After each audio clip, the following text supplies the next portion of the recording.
That's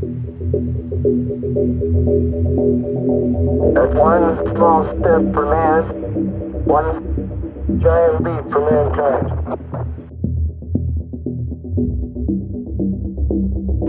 I just can't tell you how proud we all are of what you have done. For every American, this has to be the proudest day of our lives. So everything you could possibly want to know, along with a bunch of other info you didn't even know you wanted to know. Well, it's all right here in our most in-depth and complete look at what's quickly becoming the most interesting and exciting brand new vehicle in the EV world. I'm talking about Canoo. So before we get all into it, a huge shout out and a hello to our Motorhead pal Flying Nimbus. All of this detailed info and insight comes directly from his tireless research, so thank you, my dude. Thank you.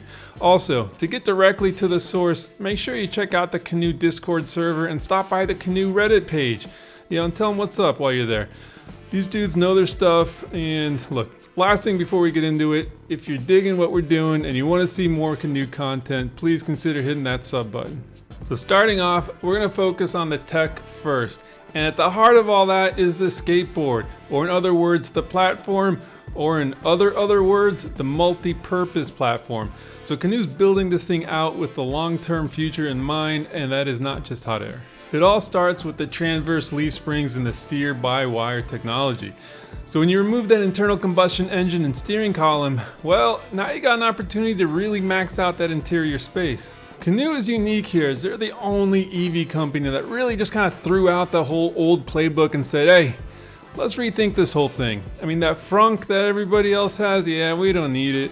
Instead, they pushed the seats forward, created a street view window that's kind of incredible. I mean, yeah, check this thing out. So for whatever reason, this awesome window does not get a whole lot of love. And look, as our dude Flying Nimbus puts it, it's quote unquote criminally overlooked.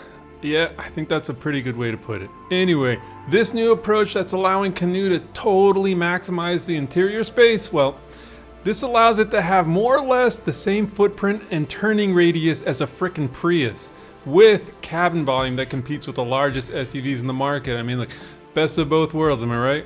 This will make Canoo feasible and attractive in countries with much more narrow roads than we have here in the US. And aside from that, it's just going to be more manageable and parking is not going to be a nightmare. This will also have a pretty big impact on manufacturing costs when it comes to that whole cost per cubic foot of volume. So check this out. Canoo, well, they're building every single one of their components in-house. I mean, that's crazy. Their motor has only got 70 parts and comes in at a pretty trim 200 pounds. And it's basically the size of a small suitcase. Oh, and it can pump out 350 horsepower. So that's awesome. They also have complete control over their chips, code bases, and system integrations. Most other manufacturers in the market, they source their components from this massive assembly line of vendors, but not Canoo.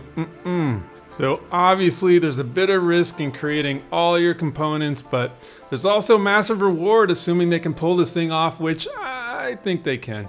Look, with cyber attacks becoming this real thing, Canoo is just going to be better equipped to protect their customers from this, so that's a thing. With full control, adjustments and innovation can happen much quicker. It'll also be much easier to integrate third-party unique bodies to the platform, which will make partnership possibilities a totally real thing, and more on this in a little bit. Alright, so you see how the front and the back, well, they're kind of similar? Well, that is not an accident. Their symmetrical vehicle design creates the ultimate vehicle for the future of transportation as a services business, which is gonna be kind of huge in the future. Look, you'll see. So the chassis is controlled electronically, meaning that the steering wheel can be removed completely, leaving you with a mega spacious interior with the complete 360-degree wraparound lounge in a vehicle that can actually travel in both directions. Look, I want to give you a second so your imagination can kind of catch up with this one, because I mean, this is pretty cool. So when autonomous driving is solved, Canoo is going to be uniquely placed to take full advantage of all that. And not to mention their unique and clean code base of the platform, which is going to deliver all like super high quality data regarding the performance of the vehicles and kind of how people use it. So all this data may actually even create like additional revenue streams, along with giving Canoo the ability to just rapidly improve performance. All right, so let's go back to the platform or the skateboard, and it's built with structural batteries. So, okay, what does that mean? Well, almost all EVs are built with this box-in-a-box design where the chassis is developed and then the batteries are kind of just shoved in afterwards. Not here, nope. Look, Canoo is like that smart kid in class. The batteries themselves, well, they're engineered into the chassis to utilize all that material into like a super stiff and rock solid platform. And look, the only other company working on something like this is Tesla. So yeah, I say you're in pretty good company, Canoo. Speaking of batteries, Canoo is partnered with Panasonic, who's it's very picky when it comes to who they partner with. I mean, simply put, they can more or less pick and choose who they work with. So yeah, solid move, Panasonic. Good on you, bro. Another parallel. If you are unaware, Panasonic is the leading supplier of batteries for Tesla. So again, good company. All right, so how about some battery specs for you mega nerds out there, yeah? So how's 195 watt hours per kilogram sound? Look, I'll be honest, I don't know if I'm smart enough to totally understand this, but from what I do understand, this seems like a very solid number. They're also using 2170 cells, but will transition to the 4680s in the future. Okay, so let's talk design for a little while. So our homeboy Flying Nimbus made a comparison to Apple, and the more I think about it, the more I think that's kind of an appropriate comparison. Apple products are almost unmistakable as Apple products. I mean, you could probably get rid of any Apple logos and you'd still know it's an Apple. I mean, look, the new iMacs, for example, they only have a logo on the back, no branding on the front, but you still know it's an Apple product from way across the room. This is something I think Canoo will ultimately be able to pull off. I mean, just take a look at those headlights, right? Yeah, I mean, they're pretty unique to say the least, and all future Canoo products will be instantly identifiable as being a Canoo just from the headlights alone. And that's not even taking their unique shape into consideration. Even the aero wheels, while most car makers are trying to disguise the fact that their EV wheels are just these aerodynamic things, Canoo, on the other hand, again, unique here as they're actually leaning into the whole aero wheel design while everybody else is trying to hide it. So Tony Aquila, the Canoo hero and CEO, well, he talks a lot about the lifespan of vehicles, and specifically EVs.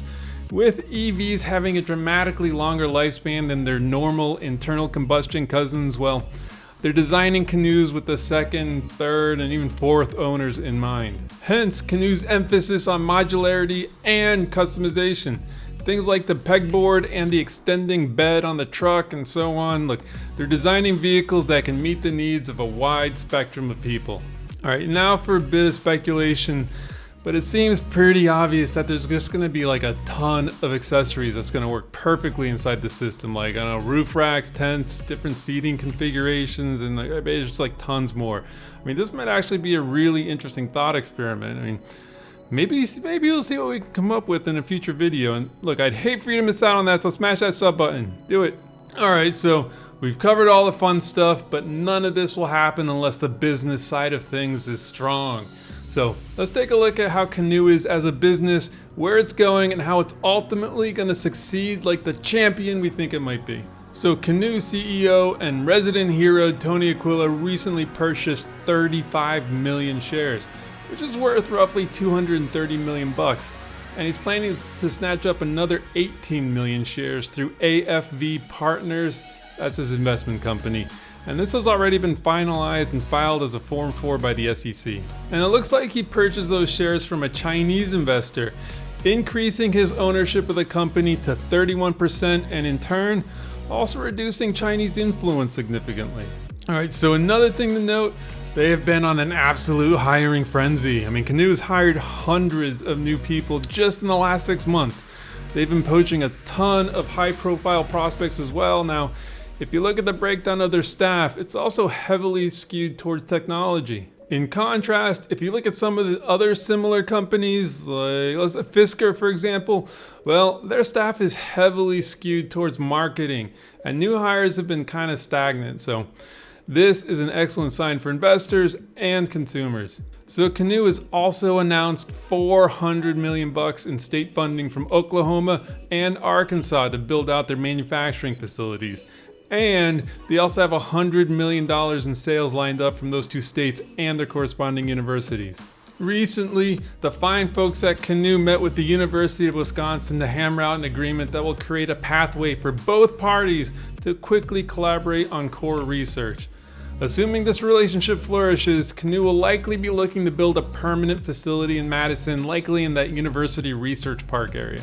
So under this 5-year agreement, $600 grand will be provided for direct research between the two each year. On top of that, $500 grand annually will be directed towards establishing a core facility within the College of Engineering. All right, so let's talk about Walmart for a second. So Canoo's new headquarters will actually be located right next door to Walmart. Coincidence? I think not. So how about a little speculation here? So tons of Walmart execs have been posting Canoo content like all over LinkedIn, which has led to a bunch of rumors that Canoo is going to be poised to supply Walmart's fleets. During that earnings report call, Tony even thanked the quote-unquote great families of Arkansas when talking about funding manufacturing. So who do you think he's talking about? Anyhow, with Walmart pledging to go fully electric by 2035 and with Rivian supplying Amazon's fleet, Walmart's gonna have to make some big moves here, and this looks to be like a very fruitful relationship for both parties. So it's not just Walmart that's looking to electrify their fleets with the humble help of Canoo. Nope, there have been a few leaks about a couple other companies. Front Door Collective and AirAsia to name a few. Front Door announced an order of 10,000 vehicles, and AirAsia, who's one of the biggest travel companies in Asia, well, they actually released a video showcasing the partnership that has since been made private. So this would be a good time to touch on that quote-unquote big news or no news philosophy of CEO Tony Aquila. And to quote our dude Flying Nimbus, and like he summed this up very well by saying, "This is a great test of patience for shareholders in the short term, but I've grown to admire it as time has passed. Tony has said numerous times that he vows to underpromise and overdeliver. Now that an entire year has passed, that has proven to be true." So, well said, Flying Nimbus. I think we totally agree here. Tony has announced on their Q3 earnings report that they are actually ahead of schedule for production. That's not something you expect to hear in the EV world at all. Anyway, they are slated for quote-unquote before Q4 2022, while just about every other EV manufacturer has announced delays. As mentioned earlier, underpromise and overdeliver. Makes you wonder what else Tony might be hiding up his sleeve, right? And look, also want to point out that production is going to be done here in the US at their very own facility, which is great and means Canoo may qualify for a significant tax rebate, making these bad boys even more affordable. It's also been reported that production costs have been reduced by $8 grand per unit since the last earnings report. All right, so let's speculate just a little bit. So there are some reports about a potential partnership with UPS, and credit for this goes to this fine lad from Reddit that goes by the handle FI not RE for this well-crafted information dump. The world just needs more heroes like him and our dude Flying Nimbus, if you ask me. Anyway, so a couple of managers from UPS apparently spent close to an hour looking at the vehicles and talking with Canoo reps. So UPS has met with various EV companies but have not been satisfied with what they've found. So they're looking for an EV that can check the following boxes. So 1,700 pound payload capacity, 150 true mile range. It's got to be capable of doing 200 stop and goes and a cabin door that slides open rather than swings open. Okay, so how close is Canoo to being able to deliver on these requirements? Well, this is what we know. Both the MPDV1 and the MPDV2 appear to be easily capable of hitting that 1,700 pound payload figure, with the MPDV3 also most likely being able to hit that number as well. And the range requirements also shouldn't really be much of an issue. So, alright, what about that sliding door? Well, with the engineering smarty pants at Canoo, I can't imagine this is going to be a hurdle that they'd have too much trouble clearing, right? So that leaves the whole 200 stop and goes. And this appears to be the main issue at this point. But with a pretty clear bullseye, I bet is more likely than not that Canoo can get this figured out, but look, we're gonna have to wait and see. Okay, so that's pretty much it for now, and I know this is a lot to unpack, but bottom line, not only is Canoo an exciting and unique option for consumers, it feels like it's fundamentally a robust business that should offer nice returns to their investors moving forward. Again, huge thank you and a shout out to the kind fellows on the Discord server and Reddit, especially our dude Flying Nimbus. Thank you for your wealth of info and guidance.